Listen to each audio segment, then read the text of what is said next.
Do not adjust your audio. We are controlling it. Sit back. And enjoy this exciting podcast. Or at least we think it's exciting. We hope you enjoy it. This podcast was recorded on January 27th, 2020. This is the first episode in a series of podcasts. More to come if people enjoy it. So sit back and listen. Today's subject is G.I. Joe, A history of the animated series. Well, sort of. Welcome to episode 1 of my podcast. Don't know what to call this just yet, but I'm going to be talking about G.I. Joe. That's the subject today on this episode. I'm going to be covering some history of the actual animated series that was spawned off of a toy line.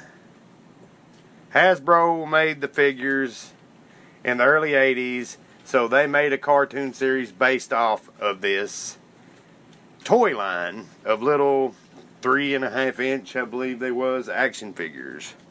So what was big in the 80s, you had a toy line and then you had the cartoon that went with the toy line to help sell the cartoon. This was a big thing in the 80s, happened with Transformers, happened with He-Man, She-Ra.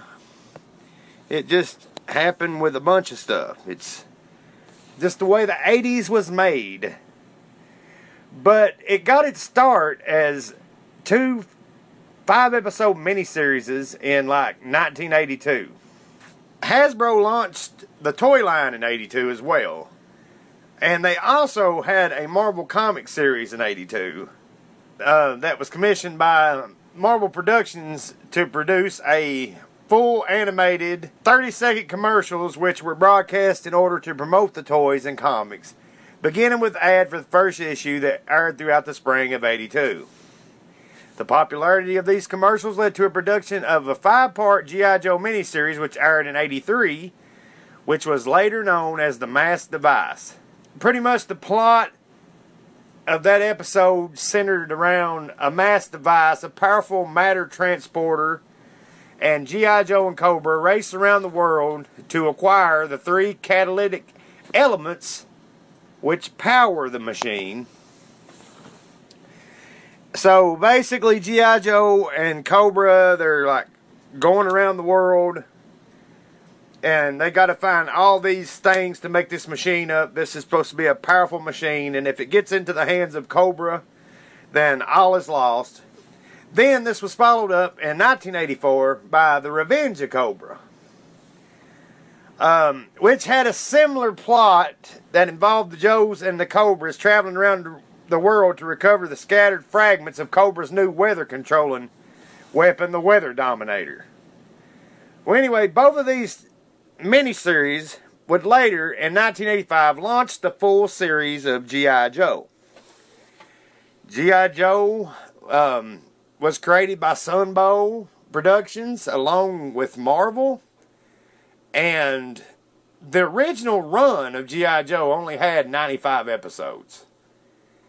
But in later years, G.I. Joe would make a comeback in 1989 with a series, and then they came back in another series called Sigma 6. The year slips my mind when that one came out, but it was sometime in the early 90s, maybe late 2000s.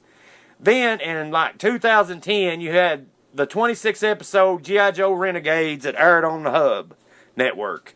I remember watching this when it like originally came out on the Hub, and I was like, man, this is awesome. It's pretty much about a group of G.I. Joes that have to go underground and be renegades just like they're the A-Team or something.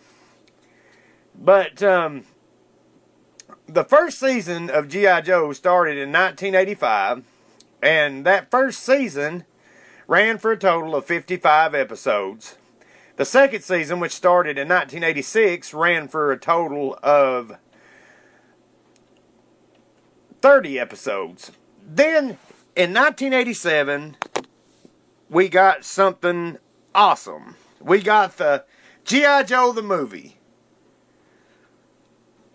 In the movie, basically the plot of the movie is that it goes really, really dark. I mean, Joes are dying, and there's this like serpent creature named Globulus that runs like this place called Cobra Law, and apparently Cobra Commander was once a member of Cobra Law that Serpentor sent out to destroy the human race. But there's these spores that Globulus and the rest of his brood are going to release. It's going to pretty much turn every human in the world into a snake type person. Now, the movie was a darker tone. The theme song had changed, which it had a rockin' theme song. You can look that up on YouTube or something. You'll find it. The movie introduced some new characters. There was Chuckles, Falcon, which was later on called Lieutenant Falcon in the series, Law and Order, Jinx, which was like a female, like ninja type woman who pretty much was a jinx because bad luck seemed to follow her. Then there was Tunnel Rat, which would later be used in the G.I. Joe Renegade series, and Mercer. Okay, now we're going to go over like the first season, and I'm going to basically pick out some of my favorite episodes from the first season and tell you why I enjoy them. Okay, in the first season, Countdown for Zartan, which was episode 6, Cobra tries to attack a global anti-terrorism conference when they send Zartan to replace an ambassador and blow up the Worldwide Defense Center. But G.I. Joe captures and places him in the Defense Center's prison. Well, basically, Zartan, he can change his looks. He's a member of the Dreadnoks. He can change his looks. So, they pretty much got Zartan in a prison cell. And there's a countdown until a bomb goes off. So, it's a matter of a game of cat and mouse between G.I. Joe, whether Zartan's going to crack or whether he's not going to crack. So, that was a good episode. Another one of my favorite episodes in the first season was called The Phantom Brigade. That was episode 18. Cobra Commander and the Baroness hire a gypsy to summon 3 ghosts, a Santerian warrior, a Mongolian Amazon, and a World War I Army pilot, Ace, to destroy G.I. Joe. The Baroness informs the Joes to locate a Roman coin, a wedding ring, and a heart-shaped locket from Cobra Commander, and then bury the items to make the ghost disappear. So basically, it's G.I. Joe versus Ghost. Pretty good storyline for an episode of 80s show. Animation was great in about every G.I. Joe episode, but I mean, it did have its flaws. Okay, on to the next episode, Money to Burn, which is episode 21 of season 1. Cobra invents a molecular degenerator to disrupt all U.S. currency, allowing them to mint their own Cobra money. The Joes must destroy the machine before Cobra can take over the world with the face of Cobra Commander on every paper bill. Okay? Cobra Commander wants his own money. It's just like he's going to take over like the stock market and take over the world with his own money, because if you don't use Cobra Commander's money, you can't buy anything. So that's basically like U.S. currency. If you could only use it in the U.S., then you pretty much cripple the people of the U.S. economy, because they can't take that money and exchange that money for, say, pesos or euros or whatever. So that's basically what Cobra Commander wanted to do. He wanted to take over the world by having his own money. Okay, the next episode that I liked, which was actually a comical episode in a way, was Season 1, Episode 29, The Viper is Coming. At his fire station, Barbecue keeps getting phone calls with cryptic messages from a man who calls himself the Viper, and enlists the rest of the Joes to help him catch the mysterious man. Okay, these calls keep coming in, and they keep telling Barbecue that he'll be there a certain day, certain time, or whatever. And you go through the whole episode wondering who the Viper is. And at the end of the episode, you pretty much find out that the Viper is just a man that has a speech impediment that talks kind of like, he's like, the Viper. Because he's just the way he talks. But really what he is he's a window washer, and he's coming to clean the fire station windows. So yeah, that's comical in a way, but it's a pretty decent episode of the G.I. Joe show if you want something with comedy. And let's continue on here with the first season.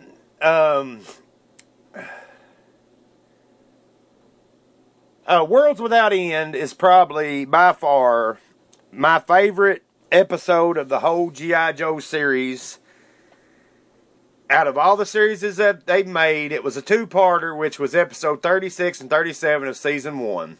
So here's pretty much the synopsis. During the struggle between G.I. Joe and Cobra, an accident triggers an experimental weapon. As a result, the Joes are plunged into unconsciousness. When they awaken, the explosion hurls them into an alternate reality, where Cobra has defeated G.I. Joe and conquered the world. While stuck in the alternate world, the Joes find an unlikely ally in the Baroness. Steeler learns that the Baroness of this world is a double agent and his beloved. She helps rescue the Joes and send them back to their own home world. But Steeler, Clutch, and Grunt decide to stay in the other world after seeing what Cobra had done to their alternate selves. So, basically, Cobra has took over the world, Baroness double agent, and it turns out that her and Steeler in this alternate world was in love, and Steeler was pretty much killed by Cobra, I guess you would say. Assassinated, something happened to him. And the Joes that are in this world, they have to pretty much try to find a way back to their home world. But Clutch, Steeler, and Grunt, they decide they're going to stay in this world and they're going to whoop some ass. So, that was a really good episode of the first season. Probably, well, it's like 2 episodes because it's a two-parter, but that's probably my favorite episodes of the whole G.I. Joe series in a whole. Another one of my favorite episodes is, one of my favorite characters from G.I. Joe is Shipwreck. I don't know why, I've just always liked Shipwreck. I think it's because he wants to keyhole him at 30,000 fathoms. But, anyway, episode 45 of season 1, Memories of Mara. G.I. Joe go underwater to find a nuclear submarine called the Nurka and rescue a crew being held captive by Cobra. Helping in the search is Mara, a woman shipwrecked saved from drowning, who has blue skin that was genetically modified by Cobra to be the first of many aquatic commandos. So Cobra pretty much decided that he wanted his own aquatic commandos, people that could breathe underwater. So he created Mara, and this episode is like a love story. Shipwreck falls in love with Mara. So that's basically, if I remember correctly, because it's been a while since I've seen these episodes, I'm just going off of memory and information that I found online. But Mara, it reminds Shipwreck, I believe, of somebody that he used to be in love with. So therefore, Shipwreck is falling in love with her, and he will do anything to save her. Now comes another two-parter, which is my second favorite two-parter episodes of the whole series called The Traitor. G.I. Joe designs a new armor treatment that's impenetrable to laser fire and missiles. While on leave, Dusty is desperate after seeing his mother struggle with her asthma and mountain medical bills. So he makes a deal with Extensive Enterprises, the Crimson's twins, who is Tomax and Zemont, the twins, you all remember them, Crimson twins, to pay the cost in return for the armor formula.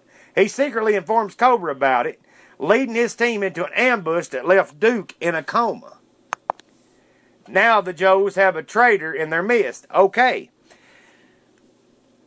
The same thing about Duke being in a coma would happen a couple years later in the G.I. Joe movie after Duke fights with Serpentor.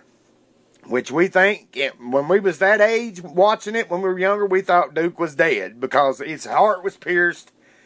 But they didn't kill Duke off. He just got put in a coma.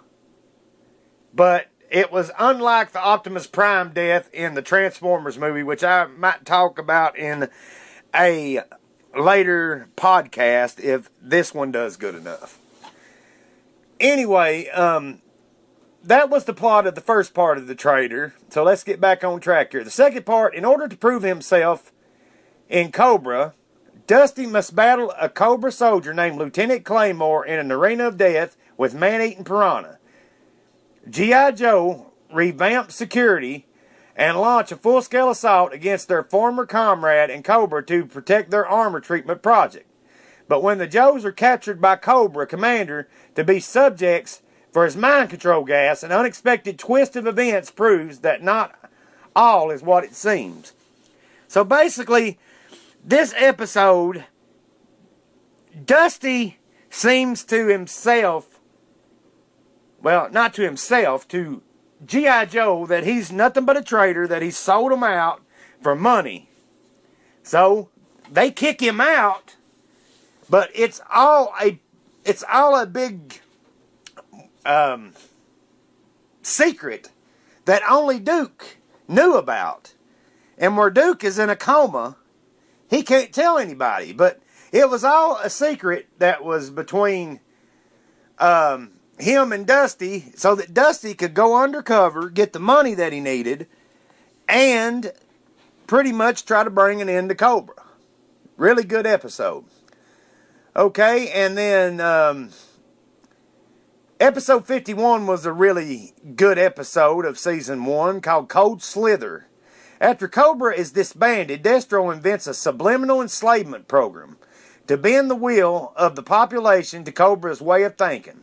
In order to use the program, Cobra Commander gets Zartan and the Dreadnoks to form a rock and roll band called Cold Slither to perform music with subliminal messages as part of Cobra's taking control of the minds of the masses. But Breaker, Footloose, and Shipwreck get caught up in the music and go to their concert, making G.I. Joe's come after them and put a stop to Cobra forming their own band called the Average Joe Band to please the audience. So basically, we've all heard subliminal messages is in radio, music, TV, and they make you like want to buy stuff. Like you could be watching a TV show and supposedly there'd be like a half-second frame of a cheeseburger and it'd make you want cheeseburgers or whatever. But the Cold Slither Band episode, that is a memorable episode of G.I. Joe. So that is one of my favorites, which was episode 51 of season 1. Okay, and that's pretty much all my favorite episodes from season 1. So let's move on to season 2. Season 2, which started in 1986 with a 5-part episode called Arise, Serpentor, Arise, which was after being inspired by a strange dream, the fiendish Dr. Mindbender plans to obtain the DNA samples of history's greatest conquerors in order to make the Cobra Emperor. The Joes embark on a mini remedial recruit training and intercept and destroy a Cobra Night Raven, retrieving Cobra's message pod. The Joes find a letter detailing the Dreadnoks' mission to break into tombs of history's greatest leaders and conquerors. Meanwhile, the Dreadnoks gain Monkey Wrench and Thrasher as new members. So that episode, you got some new members of the Dreadnoks. So basically, in the second episode, I'm going to try to break this down a little quicker. They're in Paris, and they are in Napoleon's tomb, and they're getting Montezuma's DNA. So then in the third part, they try to defend the underwater tomb of Alexander the Great, and defend Genghis Khan's tomb. So basically, so far they want they are getting the DNA of Montezuma and Genghis Khan and Alexander the Great. Well, in the fourth episode, the Joes plan an attack on Cobra Island and suddenly find out Cobra's true plan for the stolen DNA samples to create a Cobra Emperor known as Serpentor. So at the end of that episode, Serpentor is pretty much created, and you get like the first glimpse of him. And in the final part of the Serpentor Rise episode, the Joes use Lifeline to distract Cobra and sneak into the Terror drone to rescue Sergeant Slaughter from Serpentor. After they rescue Sergeant Slaughter, the Joes discover that Serpentor is leading his forces to invade Washington, D.C., and the Joes must desperately stop them before the world is doomed forever. So yeah, Serpentor is like pretty much going to take over as leader of Cobra, because Cobra Commander is pretty much useless, and they're never going to beat the Joes under Cobra Commander's leadership, so that's why Mindbender decided to make Serpentor. Well, needless to say, Serpentor is created, and Sergeant Slaughter, people will remember Sergeant Slaughter, he was a wrestler. You know, he was a wrestler. But I think before he started wrestling, he was a character on G.I. Joe, and then that's why they decided that they want him to wrestle. But I could be wrong. But Sergeant Slaughter played kindly minimal role in like the actual TV show, to my knowledge. But in the movie, Sergeant Slaughter had a really big part. He ran the slaughterhouse. And he told Flint, which is supposed to be Duke's half-brother, he goes something about you going home in a itty-bitty-ditty bag. Or something like that. That was a memorable comedic line from that movie.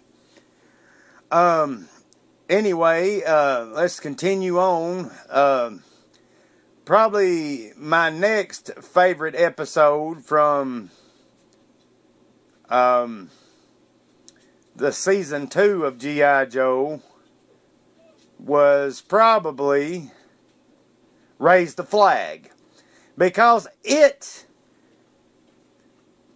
introduced pretty much the USS Flag, which was one of the biggest play sets to ever come out with the G.I. Joe figures in the 80s. This was like really expensive. I think it was like over $100. But the episode is about G.I. Joe and Cobra mount separate salvage operations to recover the sunken USS Flag, only to find a former Cobra agent named Lockhart and a reprogrammed Bats occupying the flag and renaming it Locker City. Okay, the Bats were robots created by Cobra, because in the 80s, they could not really have killing in cartoons. I mean, yeah, Cobra, like, shot at the Joes, and they always missed. It's just like the A-Team. They shot, and they always missed.